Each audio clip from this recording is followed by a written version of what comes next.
Ever get that feeling? Like you're hitting a wall, telling yourself, nope, this is it. This is as far as I go. It's that voice of self-doubt, right? Yeah, exactly. But what if we could like turn down the volume on that voice? What if those limitations we feel are really self-made? Interesting. So that's what we're digging into today. And get this, our source material, Grit Grind. It's this, well, almost aggressively straightforward motivational text. I've heard of it. It's got a reputation, right, for being blunt. Oh, absolutely. No sugarcoating here. And surprisingly, some really solid advice on busting through that self-doubt. I've always found that fascinating, how sometimes the most impactful advice comes from the most unexpected places. Right. You don't always expect these kind of like punch-in-the-gut motivational things to have any depth. Exactly. But sometimes they cut straight to the chase, which I guess is the point. Totally. And Grit Grind definitely gets right to it. Like immediately, it dives into rejecting negativity. Even maybe especially when it's coming from us. That negative self-talk can be brutal. Tell me about it.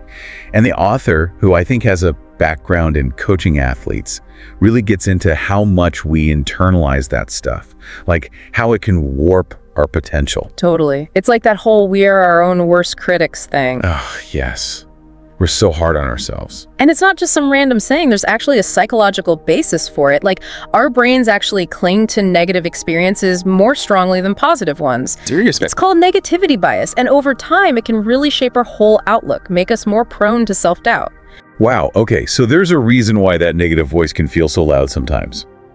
And Grit Grind does not let us off easy on this. There's this one part, it's like, stop calling yourself fat. Whoa. Okay, that's intense, right? But the point lands. Like, it just throws this harsh self-judgment back in our faces. Yeah, I see what you mean. It illustrates how that kind of thinking, that constant barrage of self-criticism, can become a self-fulfilling prophecy. Exactly. If you keep telling yourself you're not good enough or you're incapable, you're way more likely to act in ways that confirm that belief. You're setting yourself up for failure before you even really start. And that's where this whole 40% rule comes in, which Grit Grind is really big on. Okay, yeah, the 40% rule. So it basically claims most of us are just cruising through life, operating at, you guessed it, 40% of our actual capacity. I'm curious about that number, though. Like, is that literal, metaphorical? Where'd they get that? Right. It's a pretty bold statement. And while the book doesn't exactly give a scientific breakdown for that specific percentage, I didn't think so. It uses it more to highlight this gap, between where we are and what Grit Grind claims we could be achieving. So it's more about the idea that there's this untapped potential within us. Yes, exactly. It argues that we all have this built-in governor, like in a car, and it's basically limiting how far we push ourselves. Okay, I like that analogy. I can see where they're going with this. So, like a safety mechanism, right? Keeps us from blowing the engine. Right, keeps us in a safe zone, even if it means we never reach top speed. Interesting. So Grit Grind is basically saying this governor is shaped by all that fear, the self-doubt, and just our natural desire to stay comfortable. Totally. And it makes sense. Like, it probably served us in the past, right? Kept us safe from actual danger or from putting ourselves out there too much.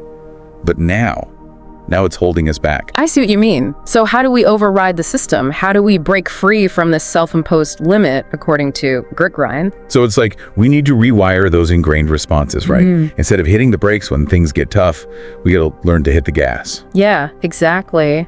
And the cool thing is, this rewiring idea, it's not just some motivational fluff. There's actual neuroscience behind it.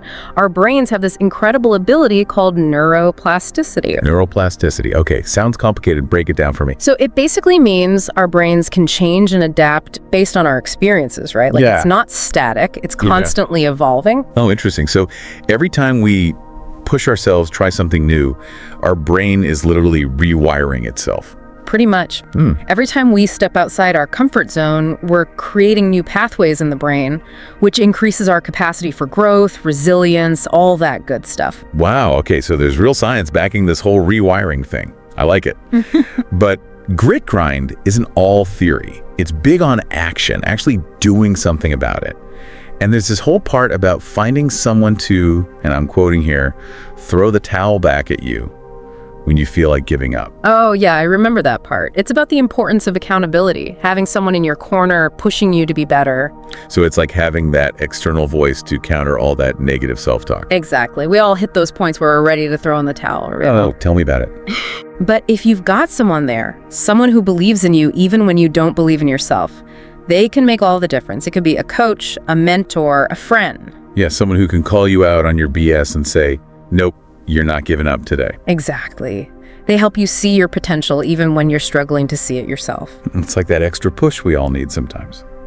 And speaking of pushing, grit grind also gets into this whole thing we've all experienced, the dreaded holiday slump, post-holiday motivation meltdown. Oh yeah, you set all these ambitious goals for the new year and then reality hits. Exactly. So you're all gung-ho in the beginning, but then that initial enthusiasm just kind of fizzles out. And Grit Grind makes this interesting point. It says that this slump often happens because we're setting ourselves up for failure from the get-go. How so? Unrealistic expectations. We try to overhaul everything at once, go from 0 to 60, instead of focusing on those small, sustainable changes. It's like choosing a crash diet over a lifestyle change, right? Exactly. You might see results quickly, but it's not sustainable.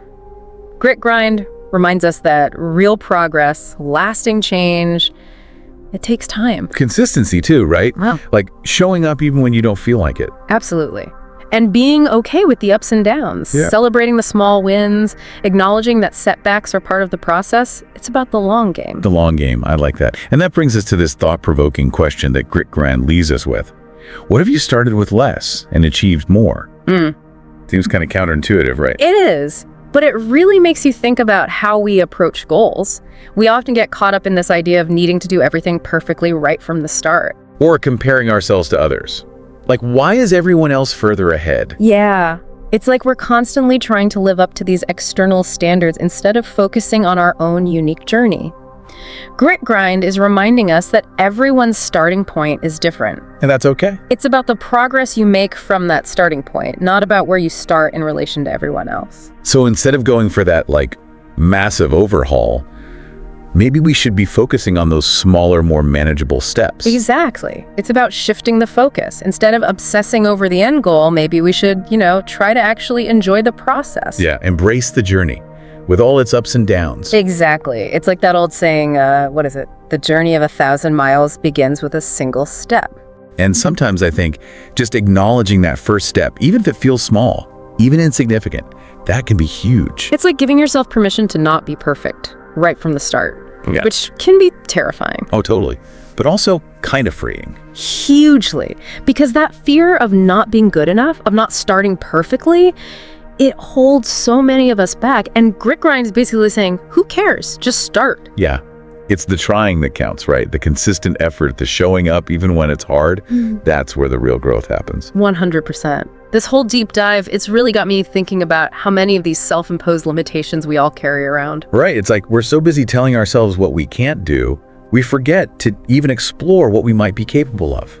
And the joy of exploring, of trying new things, of giving ourselves permission to be bad at something before we're good at it. Yes, and to actually enjoy the process of getting better instead of constantly judging ourselves against some impossible standard.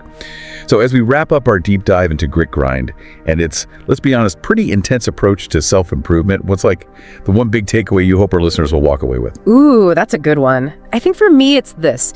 Your potential isn't some finite thing. It's not predetermined or fixed. It's constantly evolving.